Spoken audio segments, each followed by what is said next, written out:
Adını ұқсан шаттанам, сыйлықтанам, мақтанам. Атайын бүгінгі салтанаттың урматы үшін Алқыл Осмонов ағайымыздың ата жұртым аттыларын айтып берсем деп тұрам.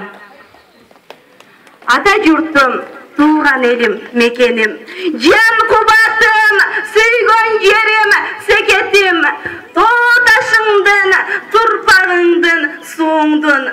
Мен көргөдім, пайдасы жоқ бекерін. Туған елім, ата жұртым бір борым, мен өзіңдің гүл бағыңда түрілдім. Заманыңдың мен ұрысту ақыны, дарбыз, қон, жүзімі бар құрыңдың. Сүйем сені, сүйгендігім сүттін ақ, сені сүйген тағдырыма рахмат, өлгенді да сенің тату жытыңды жатқым келет, көкірегі құшақтап. Мендегі өмір менеке емес, сеніке, менен